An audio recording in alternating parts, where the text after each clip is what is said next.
Di ruang tamu rumah Nalaya, Tori, Jaka, Bon, dan Rio duduk bersila dalam lingkaran yang dikelilingi oleh simbol-simbol pelindung yang digambar oleh Jaka. Mereka memejamkan mata.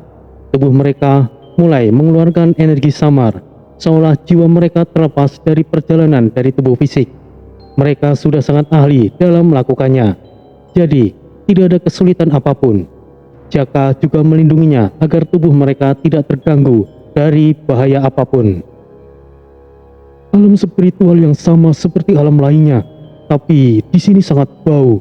Ini seperti bau racun atau mungkin bau kutukan, ucap Tori yang pertama kalinya keluar. Kemana kita akan memulainya, Tori? Jaka kemudian menyusul. Tori kemudian mengeluarkan buku jiwanya. Sesaat buku jiwa bersinar dan beberapa sosok keluar. Suamiku, Tori-sama, salam penguasa. Oh, Putri Shana, jangan panggil aku dengan sebutan itu. Kau bukanlah bagian dari negara singa terbang, jadi panggil saja aku dengan seperti biasanya. Itu tidak sopan, penguasa. Tolong jangan larang saya. Saya tidak ingin diperlakukan berbeda. Pinta Shana. Suamiku, biarkan saja apa yang Shana mau. Wah, baiklah jika begitu istriku. Suamiku, apa yang bisa kami lakukan? Apakah ada sesuatu yang ingin kami lakukan, suamiku? Iya istriku, temani aku kali ini. Anku, karena kau sekarang adalah bagian dari anggota Sendan. Aku ingin kau dan anak buahmu menyebar di setiap wilayah ini. Kau tahu apa yang harus kau lakukan, Anku? Baik, Tori-sama. Aku mengerti. Anko melirik semua anggotanya, kemudian ia pergi. Shiana, kenapa kau muncul di sini? Tanya Rio mendekat. Kenapa? Apakah aku tidak boleh ikut? Ya tidak begitu. Ya sudahlah. Tapi lebih baik kau bergerak bersama aku, Shiana. Baiklah, kalau kamu maksa. Desta dan Bon kemudian menyusul. Baiklah, sekarang kita akan bergerak. Tapi alam ini, istriku, apakah kau tahu sesuatu tentang alam ini? Sinta berpikir sejenak, mengamati sekitar dan kemudian memandang ke arah Tori. Suamiku, ini adalah alam Umbra Nestafa. Setidaknya begitulah bisikan alam ini mengatakan, suamiku. Umbra Navesta atau Umbra Nestafa adalah dunia gelap penuh kabut, dihiasi pohon-pohon besar yang meranggas, dengan akar-akar yang melilit seperti ular. Udara dingin menggigit, dan suara bisikan halus terdengar di setiap sudut. Tempat itu terasa hidup, penuh dengan energi mistis yang tidak bersahabat. Baiklah, sambil menunggu informasi dari anggota Sendan, mari kita langsung bergerak saja. Kita juga cari tahu dalam perjalanan. Langkah mereka membawa mereka ke sebuah jalan setapak yang tampak seperti tidak pernah digunakan selama ratusan tahun. Setelah beberapa langkah, suasana semakin menekan ketika bayangan-bayangan hitam mulai bermunculan dari pepohonan di sekitar mereka.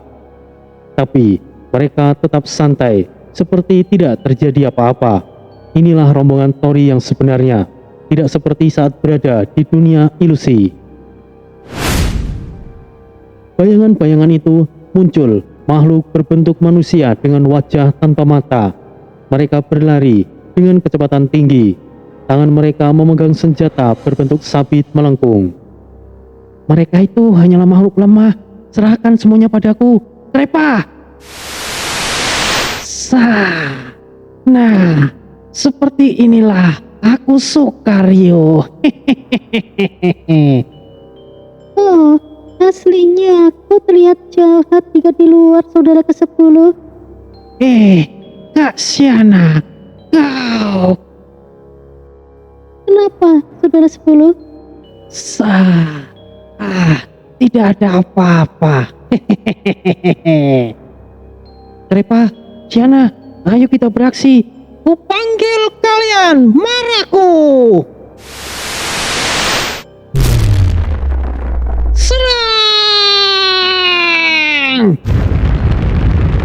Ryu merentangkan tangannya dan kabut di sekitarnya berubah menjadi bayangan hitam yang membentuk puluhan prajurit marah.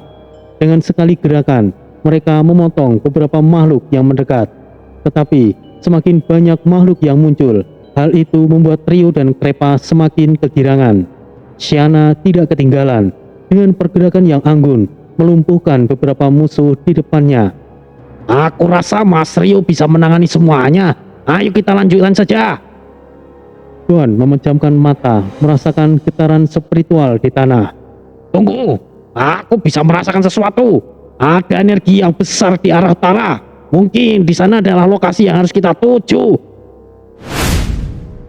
Tori-sama, dari arah depan sebuah kuil, aku merasakan ada sesuatu gerakan spiritual tinggi, Tori-sama. Baiklah, terima kasih Anko. Tetaplah di posisimu. Baik, Tori-sama. Anko kemudian menghilang. Sekarang, ayo kita ke sana. Setelah menghabisi makhluk-makhluk bayangan, Ryu menyusul dan tiba di sebuah kuil besar yang tampak seperti tengkorak raksasa. Pintu masuknya berbentuk mulut terbuka dengan api berwarna ungu menyala di dalamnya. Kuil yang menyeramkan. Aku merasakan ada aura kutukan, Mas Tori. Ya, mungkin di sini lokasi Atsima berada. Jika begitu, tunggu apa lagi, Des? Ayo kita masuk. Ucap Desta yang sudah tidak sabaran. Mereka melangkah masuk, diiringi oleh suara deru angin yang seolah memperhatikan mereka. Di dalam kuil, mereka disambut oleh sosok-sosok yang sama dengan yang mereka temui di gurun. Kulit mereka hitam kecoklatan dengan mantra yang bercahaya samar. Tapi kali ini, mereka tampak lebih kuat dengan aura yang jauh lebih menekan. Selamat datang di Istana Atsima, ujar salah satu mereka dengan suara yang dingin. Di balik kerumunan, seorang wanita tinggi dengan mata berwarna merah menyala. Kulitnya dipenuhi simbol voodoo yang bercahaya terang, dan di tangannya ia memegang tongkat berhiaskan tengkorak. Dia adalah Atsima. Kalian bodoh sekali masuk kemari. Apa kalian pikir bisa keluar hidup-hidup? Aku sudah mengizinkan kalian pergi. Apa yang kalian lakukan di sini? Atsima tersenyum sinis, melangkah maju dengan percaya diri. Apa yang kau lakukan dengan salah satu rekan kami? Cabut kutukanmu dan kami akan pergi, tegas Tori. Bicara apa kau manusia tampan? Apakah kalian lupa saat di dunia ilusiku alam void Asura? Kalian bisa keluar, tapi dengan pengorbanan. Sudah jelas bukan sekarang? Orang ajar, segera cabut kutukanmu, atau aku akan menerima akibatnya. Api Komara langsung bangkit tanpa Desta mengucapkan kata kuncinya. Kalian berada di wilayahku. Aku tidak terkalahkan di sini. Aku sudah berbaik hati, tapi jika kalian memaksa, maka... Dengan sekali hentakan tongkatnya, dunia di sekitar mereka berubah. Lantai kuil terbelah dan mereka jatuh ke dalam kegelapan yang tidak berujung. Meskipun mereka telah jatuh ke dalam perangkat Atsima, rombongan Tori tetap tenang. Sama sekali tidak ada kepanikan dari raut wajah mereka. Kemudian mereka tiba di arena besar, dikelilingi oleh ribuan bayangan. Atsima berdiri di tengah, dikelilingi lingkaran sihir yang berputar-putar di bawah kakinya. Aku mengakuinya. Kalian semua adalah pemuda yang kuat. Aku tidak tahu apa tujuan kalian mencari kunci arus waktu. Kalian sungguh tidak tahu apa-apa. Sekalipun kalian memiliki kemampuan, kalian tidak tahu apa yang sebenarnya kalian hadapi. Aku berikan penawaran kepada kalian. Aku akan berikan kesempatan.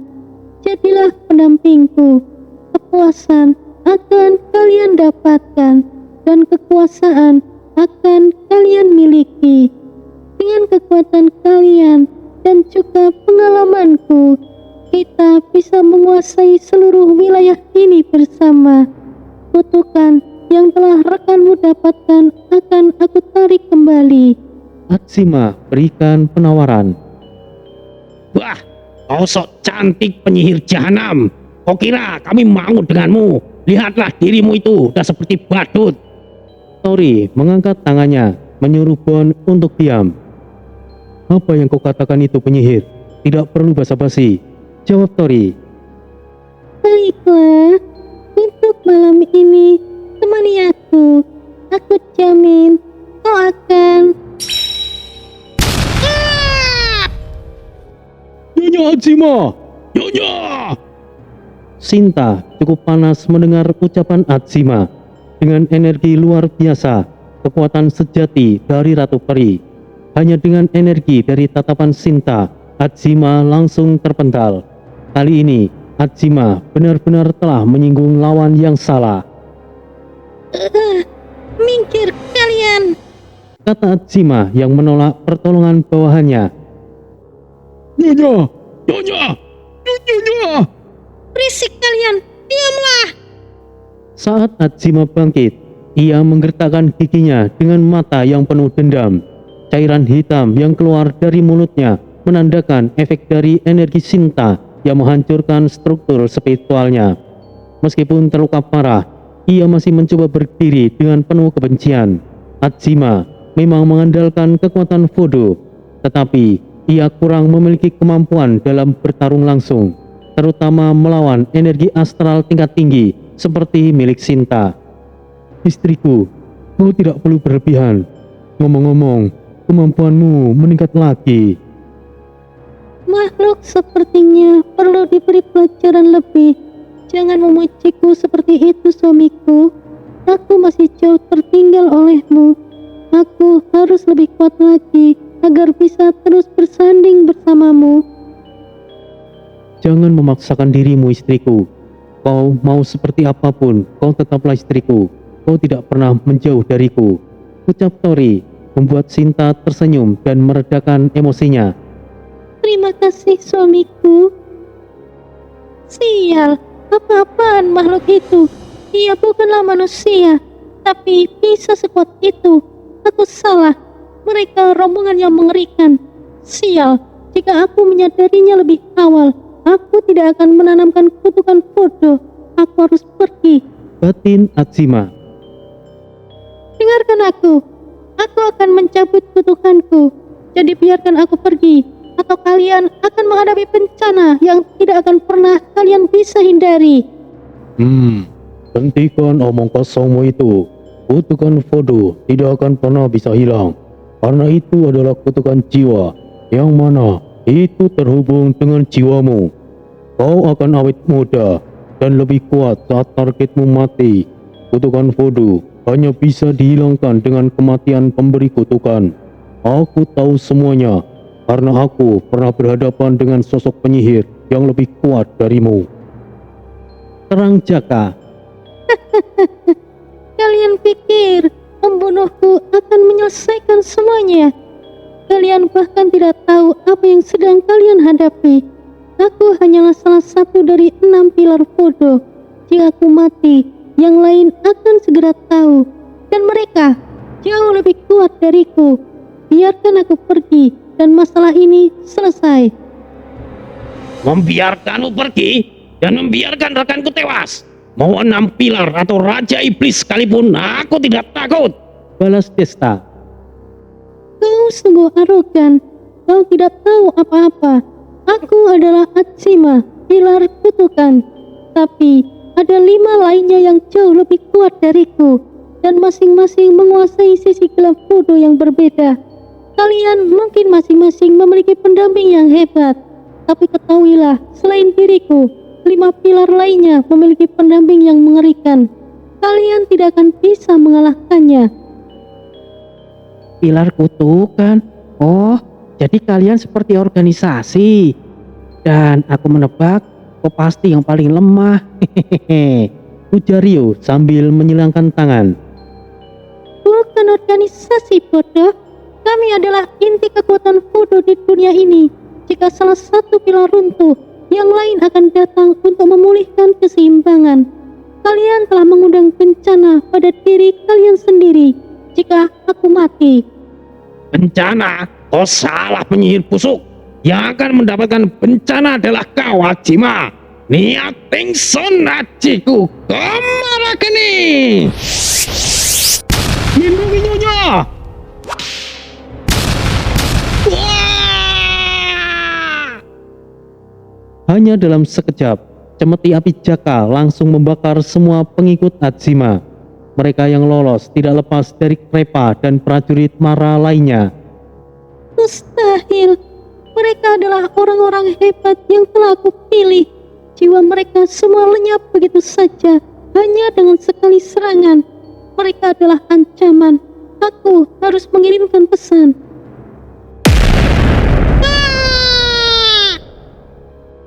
Hanya dengan satu pukulan, api Komara langsung menyambar dan membakar Hajima. Namun, ia berhasil mengorbankan jiwanya hanya untuk mengirim pesan secara spiritual kepada para pilar lainnya.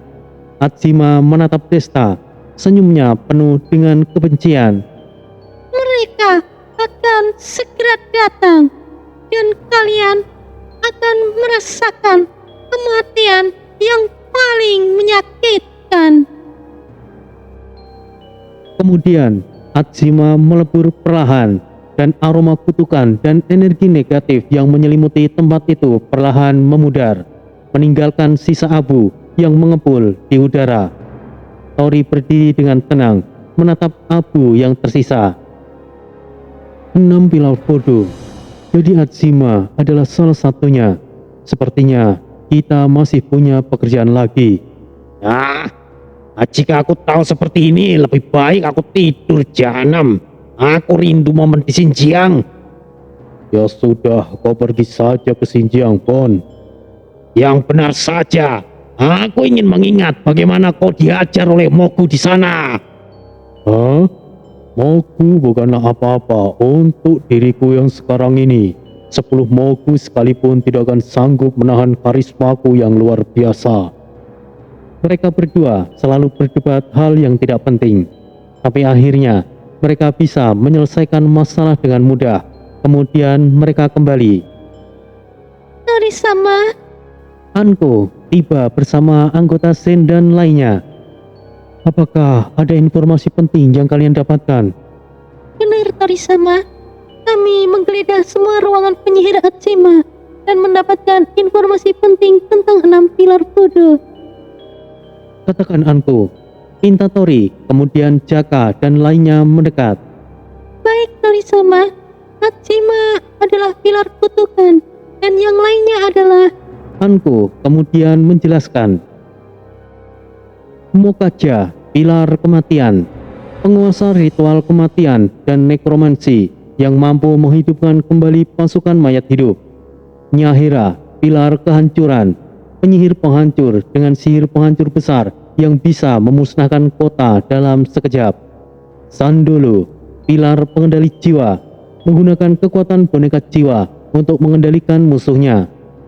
Kaombo, pilar kegelapan, master voodoo yang berfokus pada sihir ilusi dan menguasai alam kegelapan. Amadure, pilar darah, penyihir terkuat dalam pengorbanan darah yang membuat tubuhnya tidak terkalahkan selama ada darah yang dikorbankan. kau sungguh cepat berkembang dengan sangat baik beradaptasi dengan Zen dan Anko. Terima kasih, Nyonya. Sudah aku katakan, panggil saja aku kakak. Baik, terima kasih kakak. Baiklah, kau telah bekerja dengan baik Anko. Roka, saya Tuan. Persiapkan anggotamu dan mulailah menyebar. Cari tahu informasi kelima pilar itu. Baik, dimengerti, Tuan. Tori-sama, izinkan saya ikut dengan Roka-san. Saya masih mampu, Tori-sama. Anko, seharusnya kau tidak perlu memaksakan dirimu. Tapi terserah kau saja. Roka, aku percayakan keselamatannya padamu. Terima kasih Tori-sama. Baik tuan, kami akan segera pergi. Roka kemudian pergi. Sungguh berbeda saat mereka terjebak dalam ilusi. Mereka terlihat biasa saja, tapi memang seperti inilah kemampuan rombongan Tori. Sudah banyak perjalanan sulit yang mereka lewati. Mungkin para pilar voodoo bukanlah ancaman bagi rombongan Tori, tapi hal yang mungkin merepotkan akan muncul karena gurun badai iblis bukan hanya tempat tersembunyinya kunci arus waktu, tapi juga tempat di mana kerangka sang iblis agung berada. Setelah pertemuan melawan Atsima, keadaan mulai mereda untuk sesaat. Enola yang sebelumnya terbaring lemah karena kutukan voodoo, kini telah pulih sepenuhnya. Namun, hari berikutnya keadaan semakin kacau. Seluruh wilayah tempat Atsima berkuasa sebelumnya menjadi gempar setelah kematiannya. Polisi dan tentara setempat bergerak agresif, menggeledah setiap sudut wilayah. Tampaknya mencari seseorang besar, kemungkinan adalah rombongan Tori. Enola, apakah kau sudah benar-benar membaik? Ya, aku baik-baik saja, Kai. Terima kasih, Bibi Nalaya. Sudahlah, aku hanya sedikit membantu. Aku yang seharusnya berterima kasih. Berkat kalian, kini Atsima tidak lagi menjadi ancaman di wilayah ini. Tapi untuk saat ini, kalian dalam bahaya. Para tentara pasti sedang mencari kalian. Jelas Nalaya. Nyonya, kau telah melibatkan masalah ini. Kau mungkin juga akan dalam masalah. Kami akan ingat kebaikanmu ini, Nyonya. Balas Misael. Des, lalu apa yang akan kita lakukan? Apakah kita harus melawan mereka? Tidak, itu akan sangat beresiko, Dul. Kita tidak mungkin bisa melawan mereka secara fisik. Kita harus segera pergi dari sini. Dalam kondisi fisik yang jelas memiliki banyak keterbatasan, rombongan Tori tahu bahwa melawan langsung bukanlah pilihan yang bijak. Saat ketegangan meningkat, Nalaya, penduduk lokal yang selama ini diam-diam membantu mereka mulai bergerak. Siapa yang menyangka Nalaya ternyata adalah anggota komunitas pemberontak anti-voodoo. Cerita kelam Nalaya terkuak. Suaminya dibunuh oleh penyihir voodoo dan anaknya yang baru lahir dijadikan oleh tumbal ritual. Pengalaman itu membuatnya bersumpah untuk melawan segala bentuk sihir voodoo. Ia memutuskan menyembunyikan rombongan Tori di ruang bawah tanah rumahnya, mengorbankan dirinya untuk melindungi mereka. Semuanya, ikut aku. Bersembunyilah di ruang bawah tanah yang sudah lama aku persiapkan. Nalaya langsung pergi dan diikuti oleh rombongan Tori. Nyonya, apakah yakin di sini akan aman? Tenanglah, percayalah padaku. Kalian akan aman di sini. Aku akan menemui para tentara itu. Nyonya, jika itu kau lakukan, kau bisa dalam bahaya. Tidak akan. Aku akan baik-baik saja. Kalian adalah orang-orang penting. Aku yakin kalian adalah para manusia yang ditakdirkan untuk menumpas para penyihir jahat itu. Jika aku tidak kembali, tunggulah. Pasti akan ada yang datang kemari untuk menemui kalian. Jelas Nalaya. Terdengar suara pintu yang didobrak. Tapi Nyonya, cepatlah bersembunyilah. Tolong, aku akan baik-baik saja. Terima kasih, Nyonya Nalaya. Tori menundukkan kepalanya. Nalaya membalasnya, kemudian menghampiri ke arah pintu. Ketika para polisi dan tentara tiba di rumahnya, Nalaya menghadapi mereka sendirian. Siapa yang ada di sini? Keluar! Aku Nalaya. Apa yang kalian lakukan di rumahku? Itu dia! Tangkap! Apa yang akan kalian lakukan? Apa salahku? Jangan pura-pura. Di mana kau menyembunyikan orang asing itu? Orang asing siapa? Aku tidak menyembunyikan apapun. Geledah seluruh rumah ini. Tuduhan yang dilayangkan kepadanya karena keterlibatannya dengan orang asing yang mereka cari. Rumahnya diobrak-abrik, tetapi Nalaya tetap bungkam tentang keberadaan rombongan Tori. Dia akhirnya ditangkap dan dibawa pergi. Rombongan Tori, meskipun menyaksikan semuanya dari persembunyian, tidak dapat berbuat apa-apa tanpa mengungkapkan lokasi mereka. Komandan, kami tidak menemukan beberapa orang asing itu. Kemungkinan mereka telah pergi. Bawa wanita itu. Kita akan interogasi dia nanti. Setelah pasukan pergi, beberapa saat kemudian, seorang pria misterius muncul di rumah Nalaya. Kulitnya hitam kecoklatan, tubuhnya dihiasi mantra, dan tanda aneh seperti tato bercahaya samar di kegelapan. Ah, kalian di sini rupanya. Dia anggota Atsima. Jahanam. Biar aku yang... Gon bersiap menghantam, akan tetapi Tunggu. Aku bukan musuh. Aku rekan Nalaya. Aku adalah... pria itu memperkenalkan dirinya sebagai Zaki, seorang mantan murid bodoh yang telah berpaling melawan para penyihir. Zaki mengungkapkan bahwa ia adalah salah satu penghubung antara pemberontak dan Nalaya. Aku tidak berharap kalian mempercayaiku, tapi aku tahu apa yang telah kalian lakukan. Kalian tidak bisa berada di sini lebih lama lagi. Ikutlah bersamaku. Akan aku tunjukkan tempat yang aman. Tori, bagaimana menurutmu? Jaka melirik ke arahnya. Baiklah, kami akan mengikutimu. Tunjukkan arahnya. Dan terima kasih. Zaki hanya mengangguk, kemudian memimpin mereka keluar dari ruang bawah tanah melalui terowongan rahasia yang langsung menuju pinggiran kota. Setelah beberapa jam berjalan, mereka tiba di sebuah kamp tersembunyi di tengah gurun yang dipenuhi anggota pemberontak. Kamp pemberontak tersembunyi di balik gundukan pasir dan pepohonan gurun yang jarang. Tenda-tenda besar berdiri berjejer, sementara sejumlah pria dan wanita dengan wajah keras sibuk mengasah senjata dan berdiskusi dalam kelompok kecil. Hei, Zaki. Siapa mereka? Semuanya tenanglah. Mereka adalah orang-orang yang bersama Nalaya. Di sana, para pemberontak menyambut mereka dengan curiga. Tetapi setelah mendengar dari Zaki dan mengetahui bahwa mereka telah mengalahkan Atsima, kecurigaan mulai mereda. Di camp tersebut, rombongan Tori menemukan bahwa pemberontak telah lama memata-matai aktivitas para penyihir voodoo.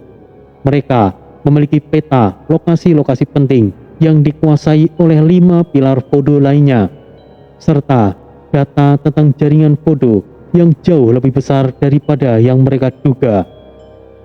Pemimpin pemberontak, seorang wanita bernama Isha, berbicara dengan Tori. Kalian tidak tahu apa yang telah kalian lakukan. Kematian Atsima memicu pergerakan besar. 5 pilar lainnya pasti sedang merencanakan sesuatu untuk membalas dendam. Dan kami pastinya adalah target mereka. Namun, tindakan kalian telah membuat kami semakin mudah. Karena kalian saat ini juga buronan mereka. Bagaimana jika kita bekerja sama? Isha menawarkan aliansi kepada rombongan Tori. Sebetulnya, kami tidak ingin terlibat serangkaian masalah yang ada di wilayah ini. Kami bertindak karena untuk menolong rekan kami yang terkena kutukan. Tapi sepertinya kami juga tidak bisa menghindar begitu saja. Jika kami bekerja sama dengan kalian, apa yang bisa kami lakukan? Isha tersenyum, kemudian ia menjelaskan bahwa mereka harus membantu menghentikan pilar voodoo lainnya sebelum pemberontak dihancurkan sepenuhnya. Ia juga mengungkapkan bahwa di gurun tempat kamp pemberontak berada, tersembunyi rahasia terbesar tentang kerangka Sang Iblis Agung yang bisa menjadi kunci untuk memahami misi mereka selanjutnya. Tunggu, kerangka Iblis Agung, apa itu? Tori terkejut, begitu juga dengan lainnya. Ya, aku tahu kalian bukanlah sekedar turis. Sudah banyak orang-orang seperti kalian kemari untuk memecahkan misteri Zerzura, makam terkutuk, ataupun kunci arus waktu. Tidak perlu mengatakan kepada kami apa tujuan kalian. Aku percaya tujuan kalian untuk kebenaran. Rombongan Tori saling pandang. Mungkin bekerja sama dengan mereka akan mempermudah langkah mereka. Baiklah, kami akan bekerja sama dengan kalian. Tori akhirnya memutuskan. Senang sekali mendengarnya. Selamat datang di rombongan kami. Balas Isa tersenyum. Rombongan Tori akhirnya memutuskan untuk bekerja sama dengan pemberontak.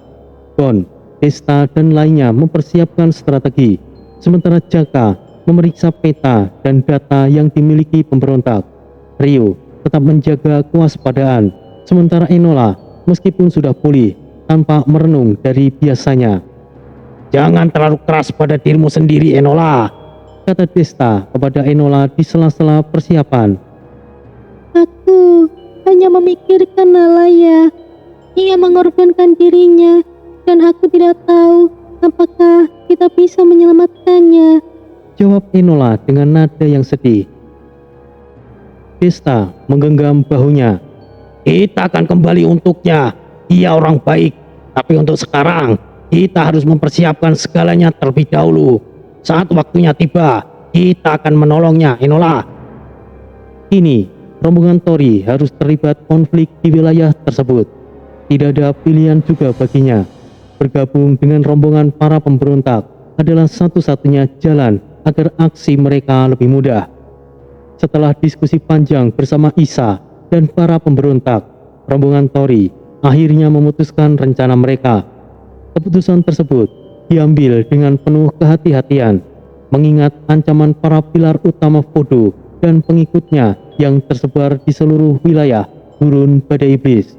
Setiap langkah akan menentukan hidup dan mati mereka, tetapi mereka paham ini adalah jalan yang tidak terhindarkan. Malam itu, mereka berkumpul di tenda utama kamp pemberontak. Wajah-wajah mereka dipenuhi tekad, meskipun ada bayang-bayang kekhawatiran yang tidak terucap. Isa berdiri di tengah, menunjuk peta besar yang tergelar di meja. Lokasi 5 pilar Voodoo telah terpantau, tetapi kita hanya memiliki informasi pasti tentang para pendamping mereka. Setiap pilar memiliki setidaknya satu penjaga yang sangat kuat. Mereka ini bukan sekedar pengikut biasa. Masing-masing dari mereka dilatih untuk melindungi tuannya dengan segala cara. Ujar Isa. Tori mengamati peta itu dengan seksama. Matanya menelusuri setiap tanda yang menunjukkan lokasi target mereka. Untuk lebih efektifnya, kami akan bergerak terpisah. Jika kami menyerang satu persatu, besar kemungkinan mereka akan saling membantu akan berkurang. Ini mungkin akan sangat berisiko, Tori, tapi aku setuju. Kita sudah tidak punya pilihan lain. Jika kita menghadapi mereka bersama-sama, waktu kita akan habis, dan mereka akan semakin memperkuat pertahanan. Sahut Jaka, tatapannya tajam.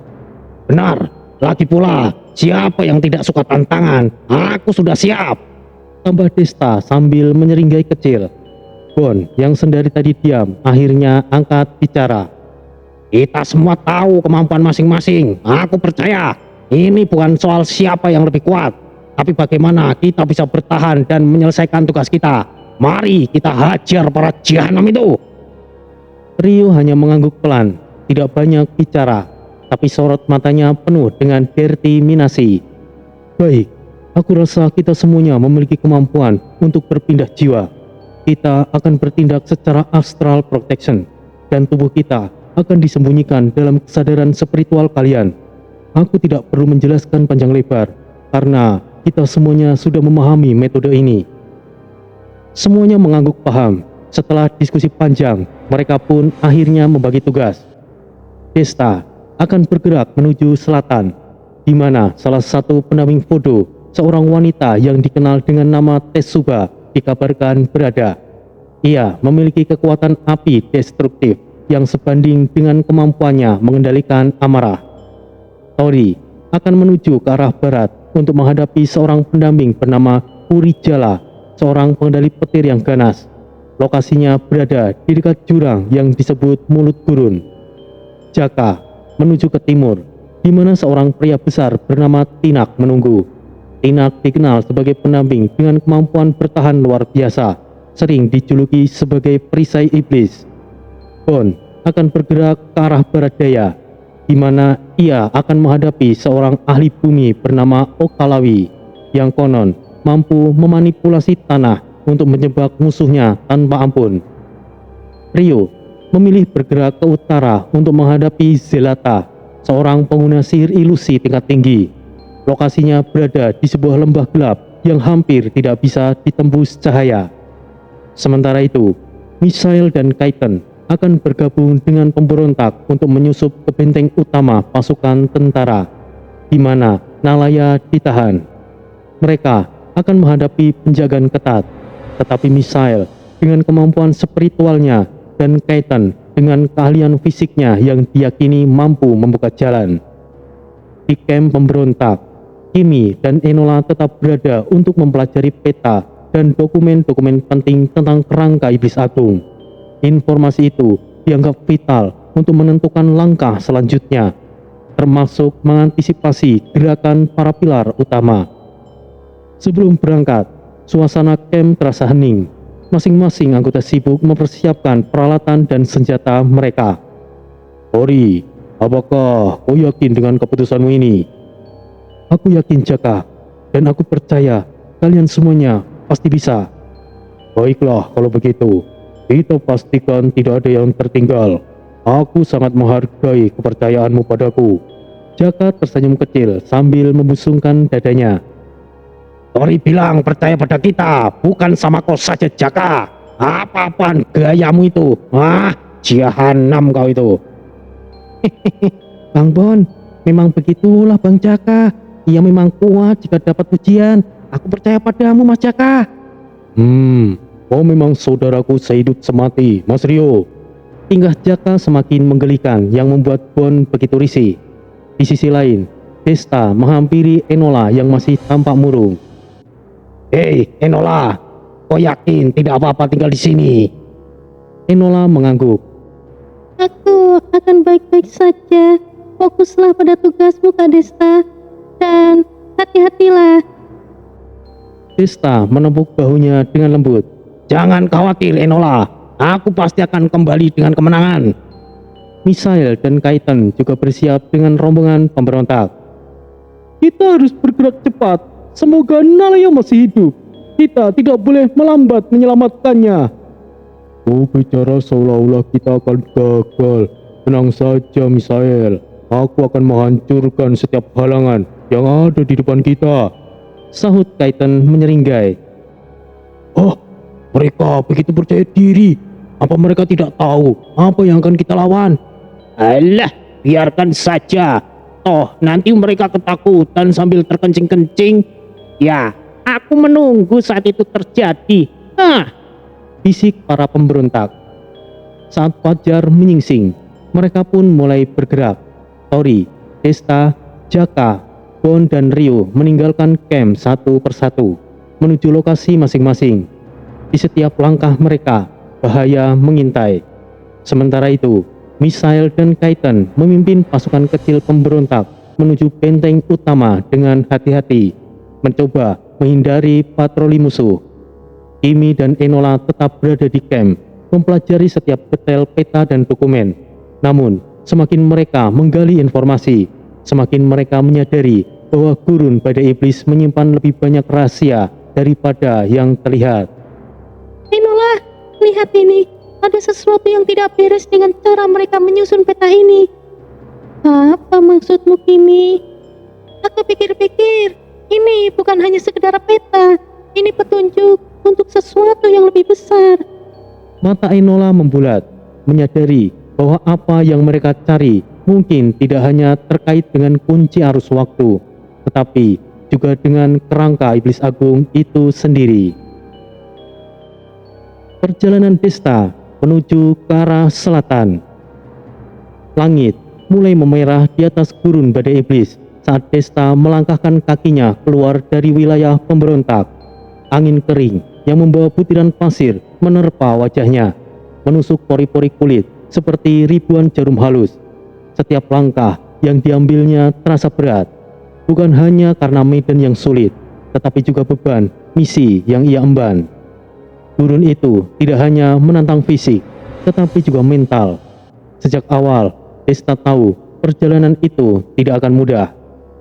Desta menggunakan jubah pelindung dari pemberontak yang cukup tebal untuk menghalau angin gurun, tetapi tidak cukup untuk menahan rasa dingin yang perlahan menusuk hingga tulang.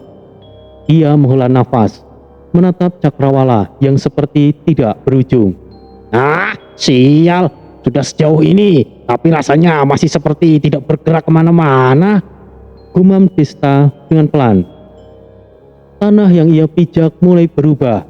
Dari pasir yang berterbangan, sekarang berganti dengan bebatuan tajam dan retakan tanah yang menganga, seperti mulut yang siap melahap siapa saja yang melintas. Udara di sekitarnya terasa berat, seperti ada sesuatu tak kasat mata menekan tubuhnya. Ia berhenti sejenak, menyekat keringat di dahinya. Kau merasakan itu? Tanya Desta pelan, seolah berbicara dengan dirinya sendiri. Tidak ada jawaban, tetapi Desta tahu apa yang ia maksud. Sejak meninggalkan wilayah pemberontak, ada perasaan aneh yang mengikutinya seperti mata-mata yang tidak terlihat yang terus mengawasinya dari kejauhan. Ia menghela nafas panjang, lalu menghentikan langkahnya. Baiklah. Babasil, aku tahu kau bisa mendengarku. Aku butuh pendapatmu sekarang.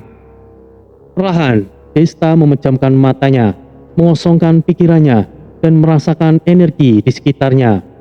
Udara di sekelilingnya berubah, suhu dingin gurun mendadak terasa hangat, hampir seperti pelukan yang menenangkan. Saat Desta membuka matanya, di depannya berdiri sosok singa besar dengan bulu keemasan yang berkilauan. Sorot mata sang singa penuh ketenangan dan kebijaksanaan, seolah menyimpan ribuan tahun pengalaman. Nak, akhirnya kau memanggilku. Suara sang singa dalam dan penuh wibawa menggema di benak Desta. Babasil, aku tidak tahu harus memulai perjalanan ini bagaimana. Medan ini cukup sulit. Belum lagi ancaman yang mungkin datang kapan saja. Desta tersenyum kecil, ada kelegaan di balik ekspresinya. Babasil mengangguk perlahan, mendekat ke arah Desta. Amitabha, medan sulit ini hanyalah sebagian kesulitan yang tidak berarti, nak. Gurun ini hidup akan menyesuaikan diri dengan siapapun yang melintasinya. Semakin besar tekadmu, semakin berat langkahmu. Kau harus tetap maju, nak. Desta mengangguk pelan, tetapi kemudian bertanya. Lalu tentang Tesuba, apa menurutmu aku siap untuk menghadapi dia, Mbah? Kekuatannya, tidak semua informasi aku ketahui, nak. Tapi kekuatan Tesuba memang luar biasa. Tetapi bukan itu yang harus kau khawatirkan, nak. Potong Babasil dengan suara yang tenang. Yang lebih berbahaya adalah amarahnya. Dia hidup dari api kebencian. Dan setiap emosi negatif yang kau tunjukkan hanya akan memperkuatnya. Kau harus tetap tenang apapun yang terjadi. Dan satu hal yang pasti, nak, ada yang lebih buruk dari itu. Amitabha. Desta terdiam sejenak, memikirkan kata-kata Mbah Basil. Lalu ia tersenyum kecil. Aku tahu itu, Mbah. Sudah banyak rintangan yang kita hadapi. Tapi tetap saja sesuatu yang baru selalu membuatku khawatir. Tapi juga di sisi lain aku merasa tertantang. Sang singa terkekeh ringan, suaranya bergema lembut di udara. Itu sebabnya aku di sini, nak. Bukan untuk melindungimu, tetapi untuk mengingatkanmu siapa dirimu yang sebenarnya. Karena kau bukan lagi bocah yang bisa kami lindungi, nak. Itu tidak benar, Mbah. Kau akan selalu menuntunku sampai kapanpun itu. Kau adalah pewaris sejati dalam keluarga kita. Kau adalah satu-satunya yang terkuat dari semua generasi sebelumnya. Kau hanya memiliki banyak keraguan. Percayalah, tidak ada musuh yang tidak gentar saat berhadapan denganmu, nak. Cara bicaramu memang aneh, Mbah. Kadang kau tegas seperti Raja Diwangsa. Kadang kau sangat perhatian seperti Mbah Basil. Dan kadang juga kau sangat bijak seperti biksu Ataya. Aku tahu kalian semuanya sama sekarang. Aku hanya menyesalkan kenapa kalian harus melakukan penyatuan itu. Kami tidak berubah, nak. Aku bisa menjadi seperti Adiwangsa ataupun Ataya. Kau tidak akan kehilangan semuanya sosok itu, nak. Desta menarik nafas panjang, merasa lebih tenang setelah percakapan itu. Mbah Basil berjalan di sampingnya, meskipun hanya dalam bentuk spiritual. Namun keberadaannya memberikan Desta kehangatan yang ia butuhkan untuk melanjutkan perjalanan. Langkahnya mulai mantap kembali, tetapi gurun tidak berhenti untuk menguji. Batu-batu tajam yang menghampar mulai bergerak, seperti dipicu oleh sesuatu di dalam tanah. Desta memperhatikan dengan seksama, mencoba memahami apa yang terjadi. Tanah di sini hidup, bah. Ini bukan cuma angin gurun biasa. Kau benar, nak. Ini mungkin salah satu jebakan Tesuba. Dia tahu kau akan datang. Desta mengeluarkan percikan api kecil di telapak tangannya, mencoba menerangi sekitarnya, tetapi nyala api itu langsung terhisap oleh udara di sekitar, seperti ada kekuatan tidak terlihat yang menelannya. Oh, dia sudah mulai bermain rupanya. Hehehe. Tesuba tidak akan menunjukkan dirinya dengan mudah, nak. Dia akan tetap mencoba melepaskanmu sebelum pertempuran dimulai. Tetap tenang, perhatikan setiap gerakanmu, nak. Desta berhenti, mencoba mendengar lebih jelas. Suara gemuruh halus terdengar dari kejauhan, seperti langkah kaki yang berat dan lambat. Tetapi tidak ada apa-apa di sekitarnya. Oh, dia sedang berusaha untuk menyerang mentalku, ya. Menciptakan rasa takut dalam diriku. Hehehe. Jika begitu, maka cobalah, Ucap Desta sambil mengepalkan tangannya. kau harus hati-hati, nak. Tesuba tidak hanya menguasai api, tapi juga medan. Dia bisa menggunakan gurun ini untuk menjebakmu. Desta mengangguk. Baiklah, mbah. Kalau begitu, kita mainkan permainan ini dengan caraku. Desta menyalakan api kecil di tangannya kembali. Kali ini tidak untuk menerangi, tetapi sebagai pertanda. Api itu ia biarkan terbakar di tanah, menciptakan jejak yang berkelok. Apa yang akan kau lakukan, nak? Dia ingin membuatku tersesat, bah. Maka aku akan tunjukkan bahwa aku tahu arah. Ayo kita lihat apakah dia lebih sabar dariku. Langkah Desta berlanjut dengan waspada, tetapi tidak ada rasa takut dalam dirinya. Dengan Mbah Basil di sisinya, ia merasa bahwa perjalanan ini bukan hanya tentang kekuatan, tetapi juga tentang keyakinan. Suara angin menderu, pasir terbawa angin bersamaan kabut yang tipis, perlahan memadamkan api yang Desta tinggalkan untuk sebagai penanda jejak. Ini adalah permainan kematian, teror yang mana akan membuat targetnya ketakutan. Namun, sepertinya Tesuba meremehkan Desta. Tidak ada yang ditakuti oleh Desta, yang mana semua jebakan yang Tesuba lakukan hanyalah sia-sia belaka. Namun, kekuatan Tesuba memang tidak bisa diremehkan, yang mana ini akan menjadi pertarungan api yang maha dahsyat. Pasir-pasir yang sebelumnya menjadi teman perjalanan kini bergerak seperti ombak yang tidak terlihat. Jejak api yang ia tinggalkan lenyap begitu saja, tertelan oleh angin gurun yang dingin. Desta berhenti, menarik nafas panjang, dan memejamkan matanya untuk merasakan energi di sekitarnya. Suara gemuruh kembali terdengar, kali ini lebih keras, seperti detak jantung raksasa yang semakin mendekat. Sebuah suara lirih menelusup di antara deru angin, hampir tidak terdengar. Desta membuka matanya perlahan dan melihat sosok bayangan besar di kejauhan, berdiri diam seperti gunung.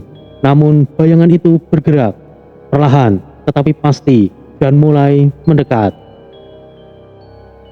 Langit malam yang tadinya gelap gulita tiba-tiba berubah terang benderang. Kobaran api berwarna oranye dan merah menyala melingkupi tubuh Tesuba, menari-nari liar, seolah menjadi bagian dari dirinya. Hawa panas menyengat mulai terasa, membuat udara di sekitar Desta bergetar. Gurun yang tadinya dingin kini terasa seperti dapur neraka, seolah api Teshubba mampu mengubah suasana malam yang kelam menjadi pemandangan akhir zaman. Teshubba berjalan perlahan, setiap langkahnya menciptakan jejak bara yang membakar pasir di bawah kakinya. Wajahnya menunjukkan keangkuhan dengan tatapan yang menembus jiwa lawannya. Api yang menyelimuti tubuhnya berkilauan seperti nafas naga, sementara bayangan di tubuhnya memanjang dan bergerak seolah memiliki kehidupan sendiri. Desta berdiri diam di tempat, jubahnya berkibar tertiup angin panas yang mengelilingi Teshubba. Ia tidak menunjukkan rasa gentar sedikit pun. Mbah Basil, apa yang kau rasakan dari api ini? Tanya Desta dengan nada serius namun tetap tenang. Mbah Basil yang berdiri tidak jauh darinya memperhatikan kobaran api Teshubba dengan tatapan yang tajam. Amitabha, ini bukanlah api biasa nak. Api itu dipenuhi kebencian dan kehancuran. Rasanya seperti api neraka, sesuatu yang diciptakan untuk menghancurkan apapun yang disentuhnya. Desta mengangguk pelan. Aku sudah menduganya mbah, tapi sesuatu yang hebat pasti memiliki konsekuensinya. Itu pasti nak, tapi konsekuensi bisa dihindari. Api itu juga mengandung kutukan. Aku rasa ia memperoleh api itu dengan sebuah pengorbanan. Mendengarkan kata kutukan membuatku muak. Energi spiritual Desta langsung berkobar seperti api. Teshubba akhirnya berhenti, berdiri tegak seperti raksasa yang baru bangkit dari tidurnya. Ia menatap Desta dengan penuh amarah, tetapi juga rasa ingin tahu. Anak muda, kau berani melangkah di wilayahku tanpa izin. Apa yang kau inginkan? Hidupmu adalah taruhan jika alasanmu tidak bisa diterima. Suaranya berat seperti gemuruh petir yang tertahan. Desta tersenyum tipis, menyilangkan kedua tangan di dadanya. Aku tidak berharap apa-apa bertemu denganmu Teshubba, sang penjaga pilar. Menyingkirlah dari hadapanku. Aku hanya ingin menghabisi salah satu pilar. Mata Teshubba menyipit. Mulutmu terlalu besar untuk tubuh sekecil itu. Kau pikir kau bisa menghadapi kekuatan api yang aku kendalikan? Ini lebih tua dari dunia itu sendiri. Ucapanmu yang menentang tuanku sudah cukup untuk membuatku menghancurkanmu. Api semakin berkobar. Aku tidak keberatan untuk memadamkan api kehidupanmu itu. Jangan buat aku tertawa seakan apimu adalah yang terkuat. Kau hanyalah pelayan para pilar brengsek itu. Menyingkirlah dan aku akan membiarkan kau pergi dengan damai. Kata-kata itu menyulut kemarahan Teshubba.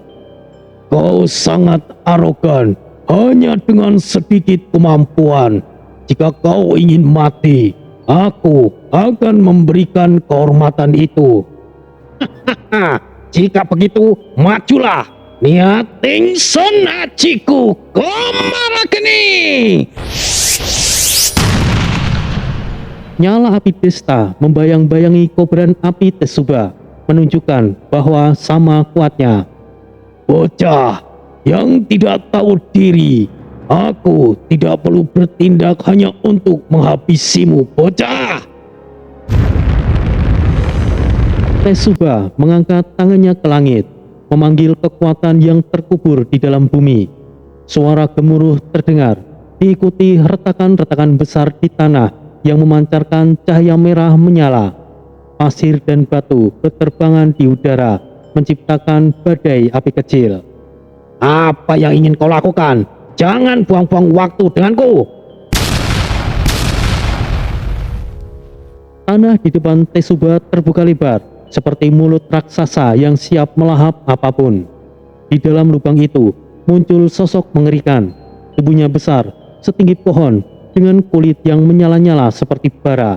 Matanya merah menyala, dan tanduk-tanduk tajam mencuat dari kepalanya.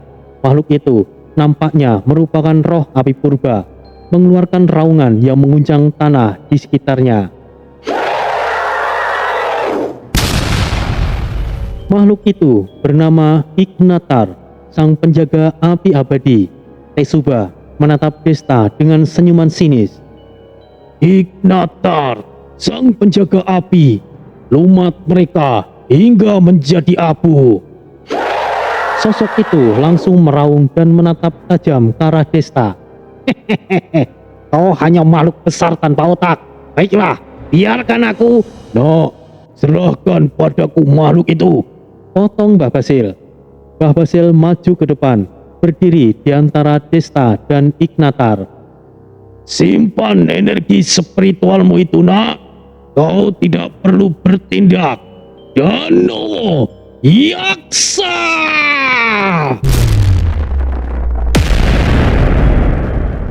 Mbah Basil menjadi raksasa. Seluruh tubuhnya diselimuti petir, api, dan angin menjadi satu.